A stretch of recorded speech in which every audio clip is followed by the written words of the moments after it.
जंगल में वज्रनाथ नामक एक शेर रहता था, जिसके दो सेवक थे, एक सियार और एक भेड़िया। एक दिन एक कारवां गुजर रहा था और कारवां में से एक ऊंट गर्भवती थी। चूंकि वह चलने में असमर्थ थी और प्रसव पीड़ा में थी, कारवां ने उसे आजाद कर दिया और पीछे छोड़ दिया। कुछ ही पलों में वह शेर का शिकार बन गई और जब वे तीनों खाना खा रहे थे, उन्होंने ऊंटनी का गर्भ काट दिया, जिससे ऊंटनी का एक बच्चा बाहर निकला। चूंकि वह अभी एक बच्चा था और उन्होंने पहले ही ऊंट से अच्छा भोजन खा लिया था, शेर ने बच्चे ऊंट की जान बचाने का फैसला किया। वह ऊंट के बच्चे को घर ले आया। शेर ने छोटे ऊंट से कहा, अब से तुम हमारे साथ रहोगे और तुम्हें मुझसे भी डरने की कोई बात नहीं होगी।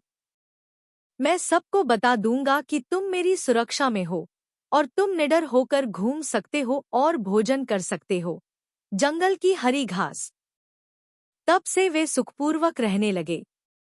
वे चारों एक दूसरे को कहानियां सुनाते थे और ऊंट हमेशा शेर के साथ पाया जाता था।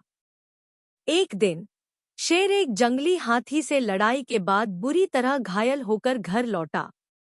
वह चलने में भी असमर्थ था, बाहर जाकर शिकार करना तो दूर की बात थी। भूख सहन करने में असमर्थ होने पर उसने ऊंट, सियार और भेड़िए को किसी छोटे जानवर की तलाश में जाने के लिए कहा, जिसे वह इस हालत में भी मार सकेगा। इस प्रकार उन तीनों की भूख शांत हो जाएगी। लेकिन जानवर की तलाश की तमाम कोशिशों के बाद भी शाम को वे तीनों खाली हाथ लौट आए।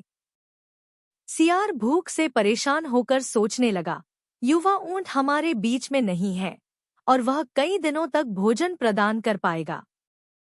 लेकिन मुझे शेर को उसे मारने के लिए मनाने के लिए चालाक होना होगा, क्योंकि उसने वादा किया था कि वह ऐसा नहीं करेगा।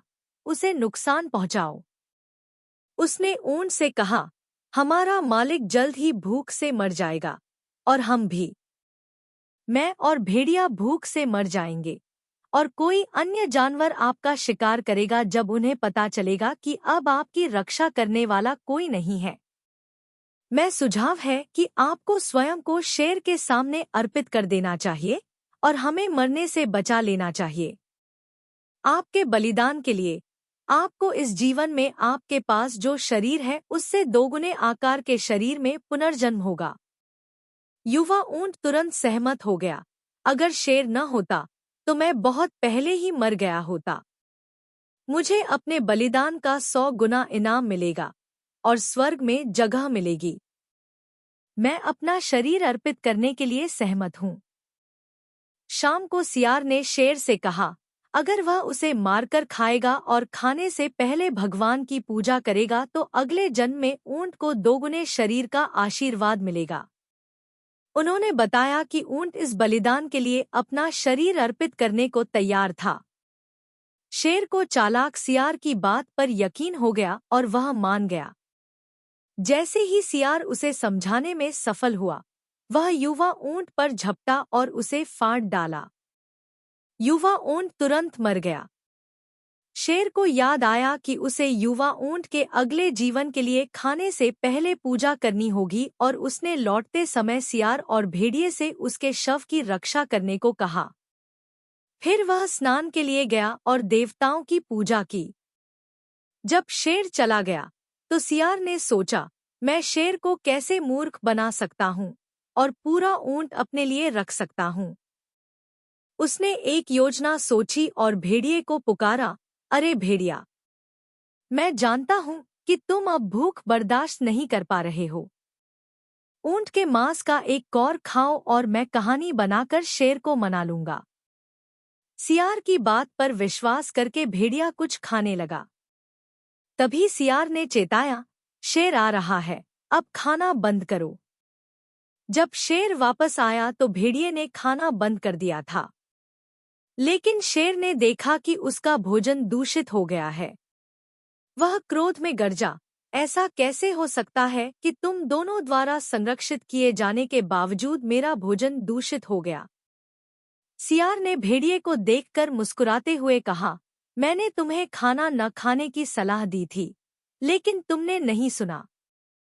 तुम अपनी भूख बर्दाश्त नहीं कर सके और राजा की वापसी की प्रतीक्षा कर रहे हो। तुम्हें खुद पर शर्म आनी चाहिए।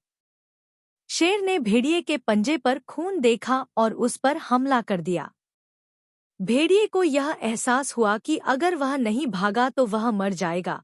फिर कभी वापस न लौटने के लिए अपनी जान बचाने के लिए भागा। उसी समय एक बहुत बड़ा कारवां आ पहुंचा। कारवां में ऊँटों के गले में बड़ी बड़ी घंटियां थीं, जिनकी झंकार की ध्वनि दूर से ही सुनी जा सकती थी। शेर असामान्य और भयानक शोर से आश्चर्यचकित था और जानना चाहता था कि यह शोर किस कारण से हो रहा है। सियार ने तुरंत इसे एक अवसर के रूप में इस्तेमाल किया। उसने कहा, हे स्वामी, यह वही कारवां लौट रहा है। केवल इस बार इसका नेतृत्व यम, मृत्यु के देवता, कर रहे हैं। उसकी मृत्यु के लिए निर्धारित समय से पहले ऊंट को मारने के लिए वह आप पर बहुत क्रोधित होंगे। देखो, यहाँ तक कि वह अपनी मौत का बदला लेने के लिए अपने पूर्वजों और रिश्तेदारों को ऊंट भी ले आता है। मेरा सुझाव है कि तुम्हें यहाँ से भाग जाना चाहिए। शेर ने उस पर विश्वास किया और डर गया। जब उसने इतने सारे ऊँटों के साथ कारवां को आते देखा, तो वह अपनी जान बचाने के लिए भागा। जब सियार ने अंततः शेर से छुटकारा पा लिया, तो उसने अकेले ही ऊंट का मांस खा लिया। यह कई दिनों तक चला। बुद्धिमान तो सचमुच कहते हैं, दुष्टों की संगति त्याग दो, अन्यथा तुम्हें दुहक मिलेगा।